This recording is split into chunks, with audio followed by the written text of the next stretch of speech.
लिखिए Carnot cycle.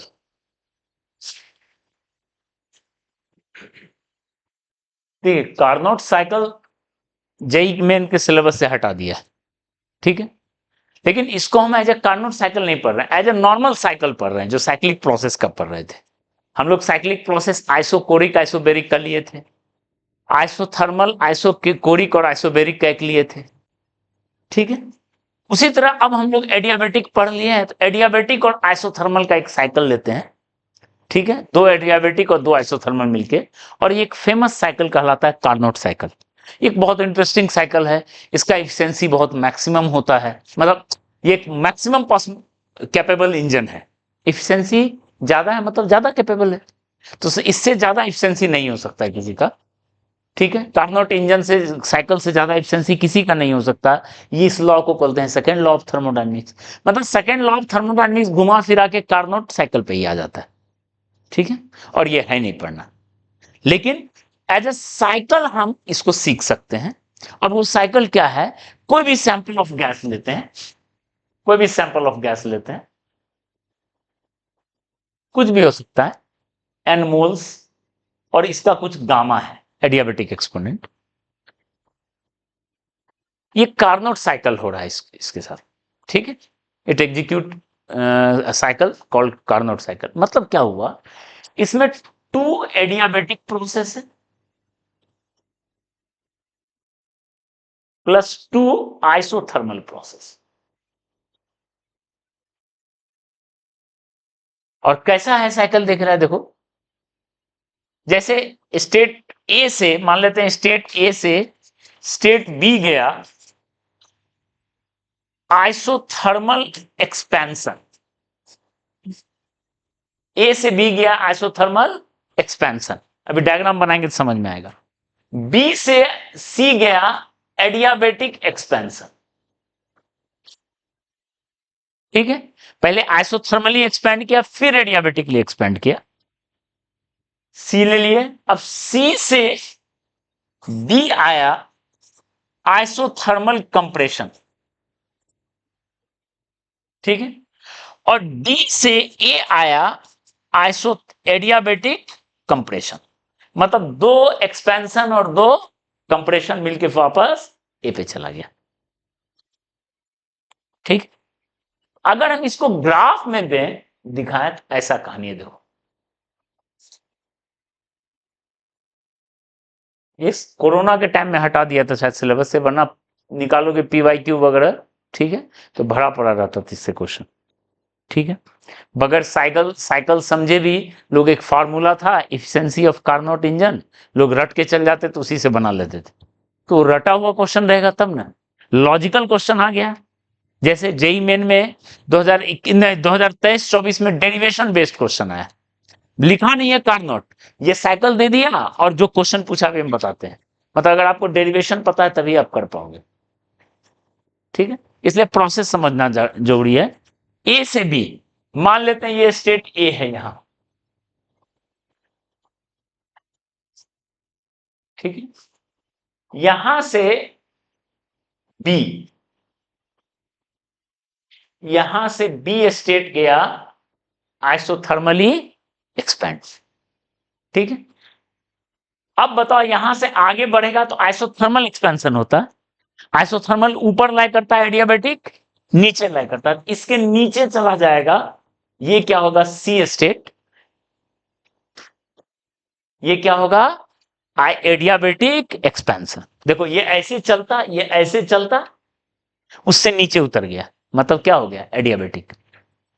Clear है, okay. अब सी से बी,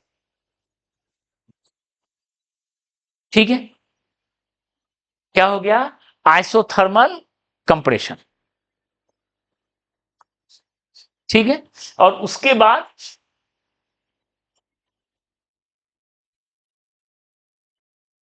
एडियाबेटिक। क्लियर है,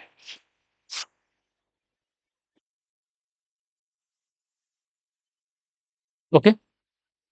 पीवी का है, यहां का स्टेट आप लिख सकते हो, ए के लिए लिख सकते हो क्या है, coordinate P A V A, B के लिए लिख सकते हो पीबी वीबी, सी के लिए लिख सकते हैं पीसी वीसी, और डी के लिए लिख सकते हैं पीडी वीडी, लिख सकते हैं। ओके, क्लियर है।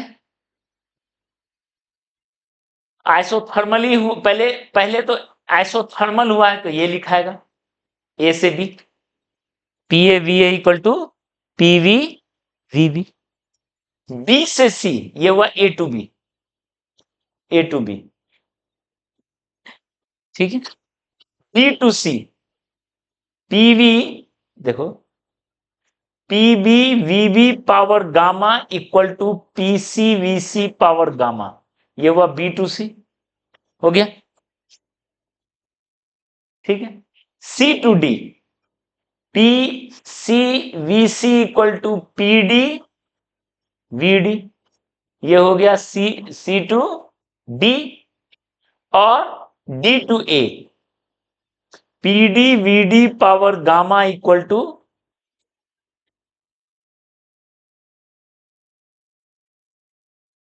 इक्वेशन ऑफ प्रोसेस को ऐसे कर सकते, ठीक है। चलो अब हम अगर हम इसका इफिशियंसी निकालना चाहें, ओके, इसका इफिशियंसी निकालना चाहे, गामा का वैल्यू आपको पता है, गामा किस पे डिपेंड करता है, गामा डिपेंड्स ऑन सैंपल, कौन सा सैंपल, मोनो डाई क्या मिक्स, आपको ये पता है, ठीक है। चलिए आगे बढ़ते हैं, हमको इसका निकालना है किस किस प्रोसेस में हीट एक्सचेंज हो रहा होगा। तो आपको पता है एडियाबेटिक प्रोसेस में हीट एक्सचेंज होता है 0,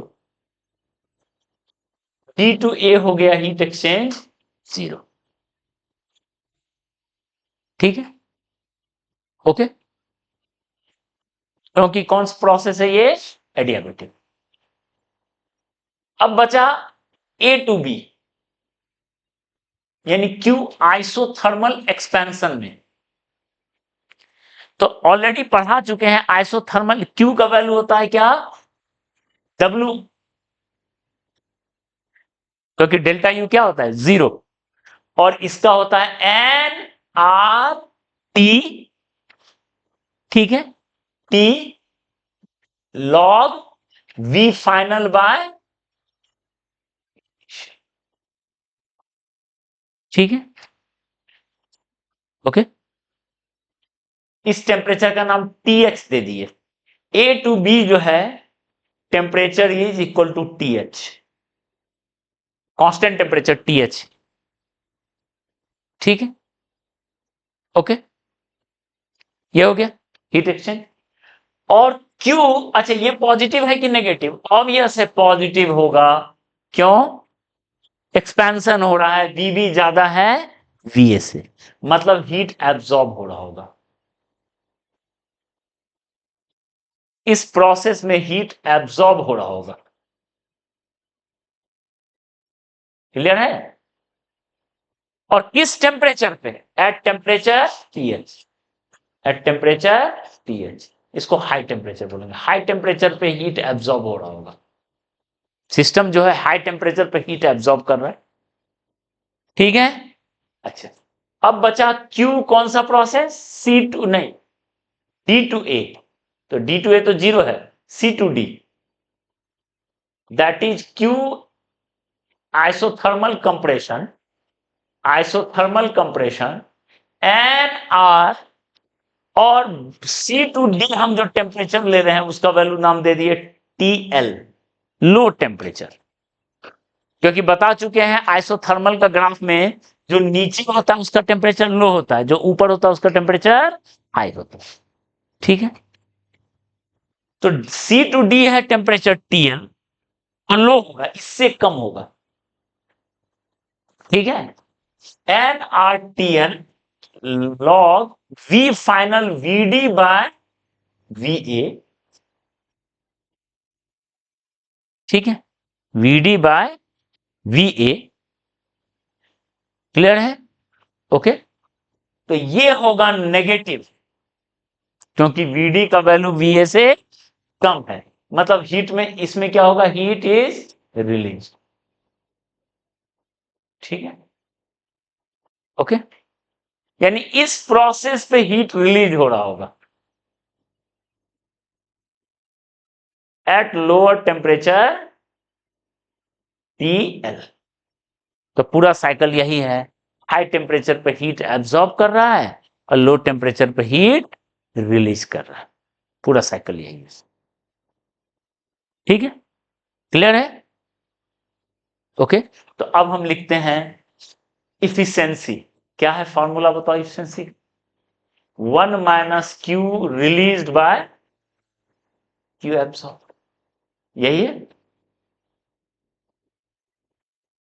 1 माइनस क्यू रिलीज्ड NRT, ये तो नेगेटिव है, तो हम इसको पॉजिटिव बनाएंगे, उल्टा कर लेंगे, लॉग VA बाई VD। अगर हम पॉजिटिव वैल्यू लिखें कितना रिलीज हुआ है, क्यू सिंबल तो अल्जेब्रिक है ना, क्यू नेगेटिव मतलब रिलीज। मान लो क्यू इक्वल टू -60 जूल हो गया, तो हीट रिलीज कितना है 60 जूल, उसका पॉजिटिव वैल्यू। तो ये है क्यू रिलीज, इसलिए हम उल्टा कर दिए, और Q absorb TH।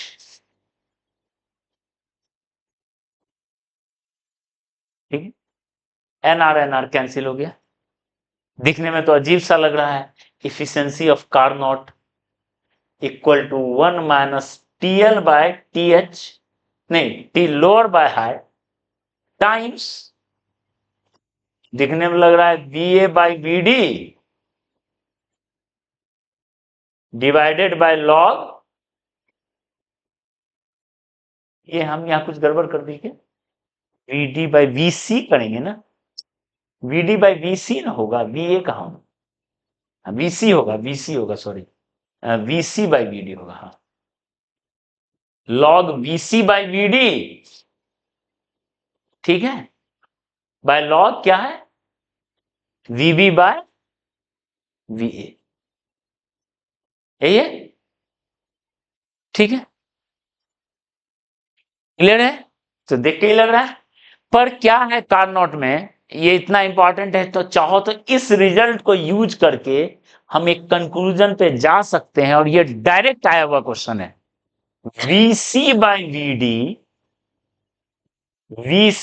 VD equal to होता है VB by Carnot, VC by VD equal to VB by VA।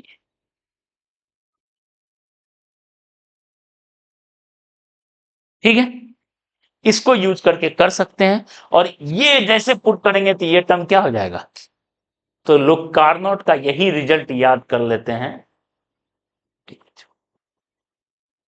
लेकिन ये कैसे आया इस कॉन्टेक्स्ट में, और यही क्वेश्चन आया हुआ है। ठीक है, तो चाहो तो आप इस डेरिवेटिव इसको यूज करके कर सकते हो, या टेम्परेचर के टर्म में करके भी कर सकते हो। ठीक है, टेम्परेचर के टर्म में लिखोगे एडियाबेटिक को, दोनों एडियाबेटिक को आप टेम्परेचर के टर्म में लिख लो, उससे और आसानी से एलिमिनेट हो जाएगा ये। ठीक है, मतलब TB इंटू VC पावर क्या था, TB इंटू VB पावर कैसे लिखते हैं, गामा-1 equal to TC into VC power गामा-1, और यहां TD इंटू VD पावर गामा-1 equal to TA into VA power गामा-1। ठीक है, ओके, इसको यूज करोगे तो ये एलिमिनेट आसानी से हो जाएगा, इसको यूज करके। है, ये साइकिल का ये पूरा कहानी था, कार्नोट साइकिल इसी का नाम। ठीक है, चाहो तो आप कोई भी मेथड को यूज करके ये एलिमिनेट कर लेना, आ रहा है कि नहीं। okay? ये रिजल्ट है जो आया है 2-3 बार। ठीक, चलिए।